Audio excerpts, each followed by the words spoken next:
Shalom, Sobat Malam Jemaat Tuhan yang terkasih. Kita berjumpa kembali dalam program Mesbah Keluarga yang khusus membahas mengenai pendalaman Alkitab. Dan pada malam hari ini kita sama-sama akan belajar suatu topik yang saya beri judul Mayat Musa Diperebutkan. Untuk itu seperti biasa kita akan berdoa terlebih dahulu. Terima kasih Tuhan, kalau pada malam hari ini kami masih diberi kesempatan untuk berkumpul beribadah dengan Engkau Tuhan. Kami mohon pengurapan yang berasal daripada Tuhan dan kuasai tempat dan kami semua dalam genggaman tangan-Mu. Tiada kuasa lain yang boleh mengganggu tempat ini maupun kami semua umat-Mu Tuhan. Biarlah kami boleh memperoleh berkat rohani yang berasal daripada Tuhan. Dalam nama Tuhan Yesus kami sudah berdoa dan mengucapkan syukur. Mari sama-sama yang siap menerima pemberitaan firman Tuhan, kita katakan amin. Kalau kita membaca Alkitab, seringkali ada ayat yang perlu kita perhatikan lebih seksama, atau harus kita dalami, atau harus kita renungi, Dan salah satu ayatnya adalah mengenai mayat Musa yang diperebutkan, seperti yang dapat kita baca di Yudas 1 ayat 9. Tetapi penghulu malaikat Mikael ketika dalam suatu perselisihan bertengkar dengan iblis mengenai mayat Musa, tidak berani menghakimi iblis itu dengan kata-kata hujatan, tetapi berkata, kiranya Tuhan menghardik engkau. Jadi dalam ayat yang baru saja kita baca, ternyata ada perselisihan atau pertengkaran antara Mikael, yaitu yang merupakan pemimpin malaikat Allah, dengan iblis yang biasanya kita kenal atau kita sebut dengan nama Lucifer, untuk memperebutkan mayat Musa. Yang menjadi pertanyaan adalah, apa maksud atau guna mayat Musa tersebut sehingga mereka berdua memperebutkannya? Kalau masih hidup, mungkin kita masih lebih bisa mengerti. Misalnya saja, iblis akan merasuki pikiran-pikiran Musa sehingga Musa akhirnya membawa bangsa Israel itu jatuh ke dalam dosa, Tetapi inilah yang diperebutkan mayat Musa, Inilah gunanya mendalami pengetahuan tentang Alkitab, sehingga kita bisa dibuatnya menjadi lebih mengerti. Kita semua tahu bahwa Musa adalah tokoh yang besar bagi bangsa Israel karena beberapa hal. Yang pertama, yaitu Musa sebagai pemimpin bangsa Israel yang memimpin bangsa tersebut keluar dari tanah Mesir. Yang kedua adalah Musa adalah individu yang paling banyak melakukan mukjizat, misalnya di tanah Mesir maupun ketika mengadakan 10 tulah. Yang ketiga adalah Musa juga banyak membuat mukjizat selama 40 tahun kehidupannya di padang gurun bersama bangsa Israel, Misalnya saja mendatangkan mana, burung puyuh, air di Meriba, dan seterusnya. Tentu semua mukjizat itu adalah berkat persetujuan daripada atau atas kuasa Allah, Dan keempat dan juga Musa lah yang memimpin dan mengalahkan musuh-musuh bangsa Israel untuk masuk ke dalam tanah perjanjian, sehingga di mata bangsa Israel itu sosok Musa adalah sosok yang gagah perkasa.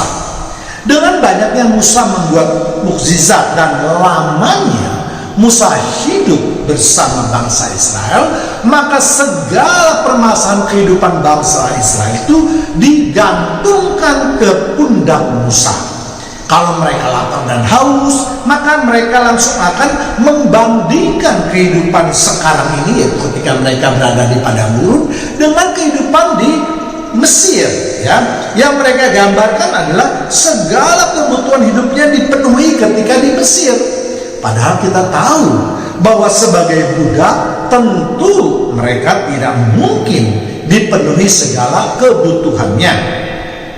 Sampai-sampai Musa pun tidak kuat lagi menerima beban yang begitu berat, sehingga akhirnya Musa yang dikenal sebagai manusia yang paling lembut hatinya pun bisa marah kepada bangsa Israel. Karena segala kebutuhan hidupnya dipenuhi oleh Musa, maka bangsa Israel hidup begitu manja, sedikit-sedikit mendesak Musa untuk menyelesaikan persoalan hidup mereka. Sedikit-sedikit mereka mendesak Musa untuk menghadap kepada Allah, untuk meminta pertolongan Allah untuk bangsa Israel. Dan akhirnya bangsa Israel hanya melihat apa saja yang dilihat oleh mata mereka saja. Misalnya dengan adanya mana, ya, mereka menganggap Musa lah yang memberikannya. Padahal kita tahu di Yohanes 6 ayat 32, maka kata Yesus kepada mereka, aku berkata kepadamu, sesungguhnya bukan Musa yang memberikan kamu roti dari surga, melainkan Bapakku yang memberikan kamu roti yang benar dari surga. Demikian juga bangsa Israel berani mendesak Musa untuk melakukan kehendak mereka. Salah satunya adalah dalam hal perceraian, ya. Matius 19 ayat 8. Kata Yesus kepada mereka, karena ketegaran hatimu Musa mengizinkan kamu menceraikan istrimu, tetapi sejak semula tidaklah demikian. Bangsa Israel tidak berani mendesak Allah mereka karena mereka sudah melihat kebesaran Allah. Mereka sangat takut kepada Allah mereka, terutama ketika sewaktu pertama kalinya mereka melihat awan yang menutupi gunung Horeb serta suara Allah tentunya, ya. Mereka benar-benar hidup dimanja oleh Musa, sehingga seolah-olah bagi mereka Musa adalah Allah dalam tanda kutip bagi mereka, karena semua persoalan kebutuhan hidup itu dicukupi dan diselesaikan oleh Musa. Dengan kebiasaan inilah, maka ketika Musa mati, maka Allah melihat bahwa ada kecenderungan bangsa Israel akan menyembah mayat Musa, karena mereka menganggap Musa lah yang telah berjasa di dalam kehidupan mereka. Dan tentu ini sama sekali tidak dikehendaki oleh Allah. Kita lihat saja ketika bangsa Israel bersungut-sungut kepada Tuhan karena di gurun tidak ada roti dan air, maka Allah marah. Lalu Allah menyuruh ular-ular tedung untuk memanggut bangsa Israel, sehingga banyak yang mati. Dan hal ini dapat kita lihat di Bilangan 21 ayat 6. Lalu Musa meminta pengampunan atas dosa bangsa Israel, dan akhirnya Allah menyuruh Musa untuk membuat patung tembaga ular tedung, agar mereka yang telah dipatuk ular tedung itu dapat sembuh hanya dengan melihat ke arah patung tersebut. Bilangan 21 ayat 9. Lalu Musa membuat ular tembaga dan menaruhnya pada sebuah tiang. Maka jika seseorang dipagut ular, ia memandang kepada ular tembaga tersebut, tetaplah ia hidup. Jadi Allah tidak menyuruh bangsa Israel itu untuk menyembah, berdoa, berlutut kepada ular tedung itu, patung ular tedung itu. Tetapi firman Tuhan akan hanya menyatakan, hanya dengan memandang saja maka mereka akan sembuh, walaupun sudah dipagut oleh ular tedung, ya. Namun apa yang terjadi? Kita lihat, bangsa Israel bukannya hanya memandang ke arah ular tersebut, tetapi lama-kelamaan mereka memberhalakan patung ular tersebut. Mereka lupa bahwa yang menyembuhkan pagutan ular itu adalah kuasa daripada Allah. Tetapi mereka secara turun-temurun lalu mengartikan patung ular tersebut mempunyai kekuatan magis untuk menyembuhkan mereka. Ya, karena patung tersebut dibuat oleh Musa. Itulah kedegilan bangsa Israel.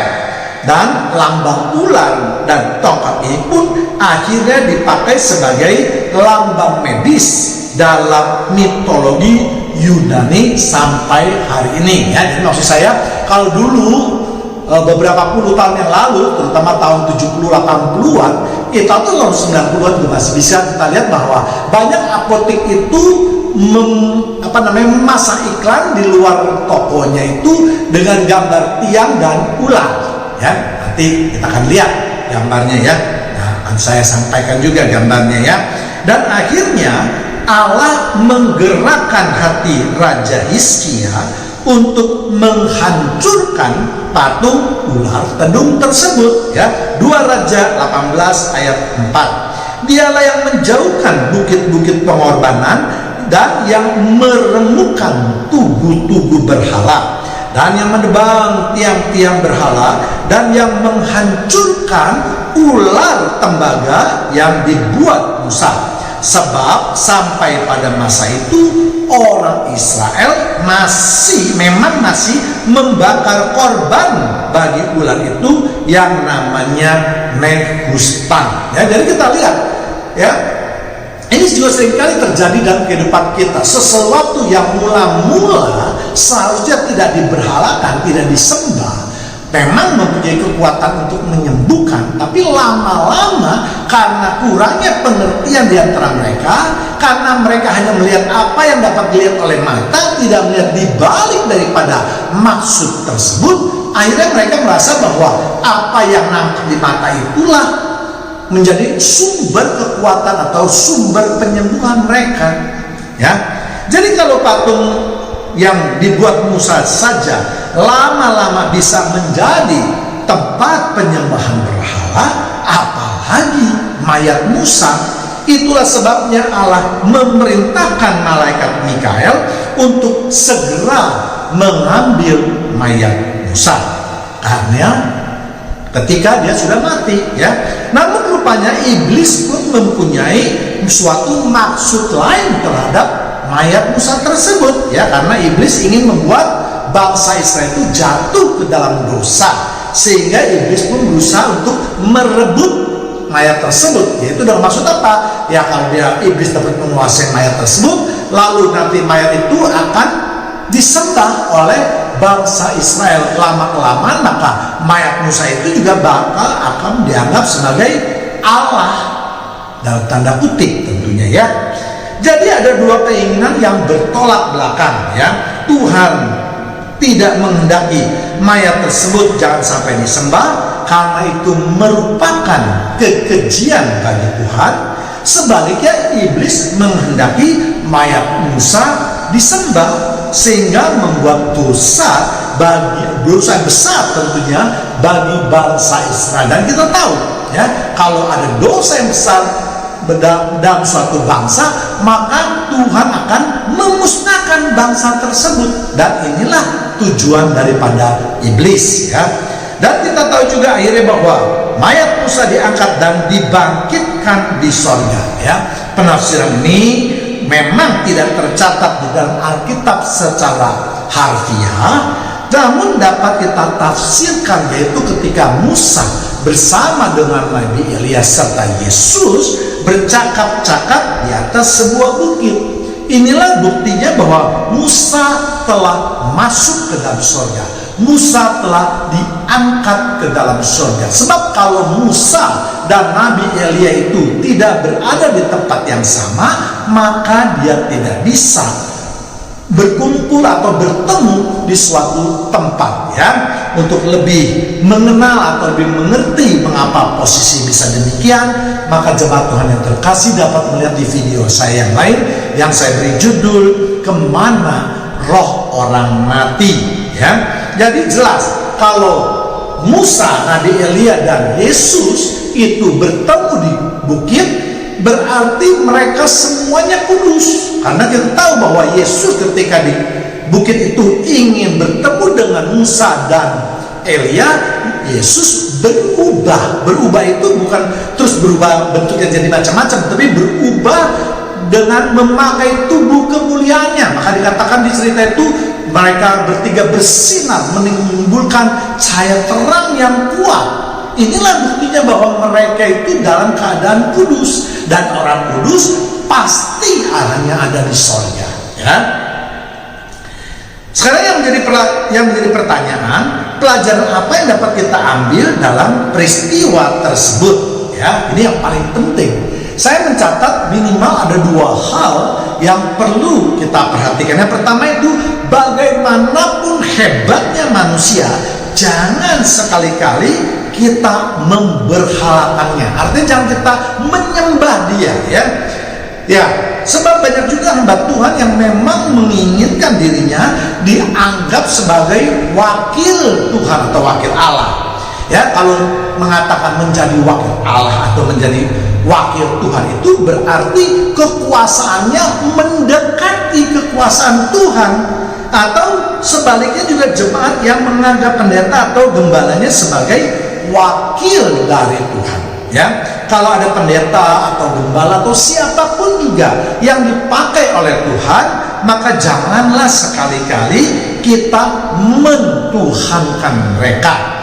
Ya, jangan terlalu cepat mengambil kesimpulan seperti itu, ya. Dan Alkitab sudah mengajarkan kepada kita bahwa manusia tetaplah manusia, ya. Memang ada orang yang diberi karunia yang luar biasa. Misalnya dia bisa mengusir setan, bisa menyembuhkan berbagai macam penyakit, bernubuat dan sebagainya. Ingat, Petrus dan Paulus juga sangat hebat dalam mengadakan mukjizat-mukjizat. Ya, kita ingat, bayangkan Petrus lewat saja orang bisa sembuh. Sapu tangan yang dipakai bekas Paulus saja jika diibaskan kepada orang gak bisa sembuh. Dan kedua rasul ini juga pernah membangkitkan orang mati. Ya, ini sungguh luar biasa. Namun kedua rasul itu tidak disembah, tidak diberhalakan oleh rasul-rasul yang lain ataupun oleh suku bangsa Israel.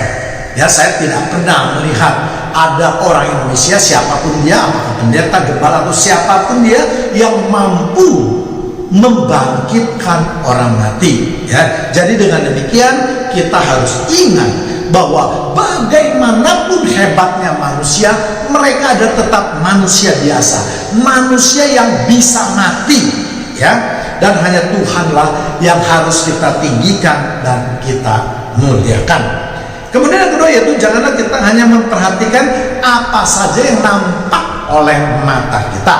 Memang Alkitab sudah mengingatkan kepada kita bahwa manusia biasanya itu hanya akan menghargai apa yang nampak atau terlihat oleh mata, ya.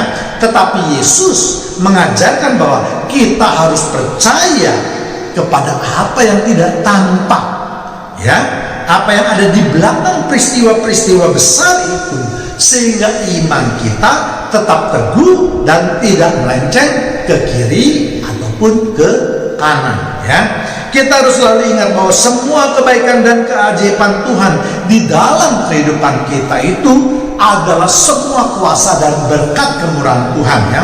Mungkin ada orang-orang yang dipakai Tuhan untuk menolong kita keluar dari penderitaan, dari kesesakan, ya. Namun tetap kita harus sadar bahwa semua itu dapat terjadi atas kuasa Tuhan.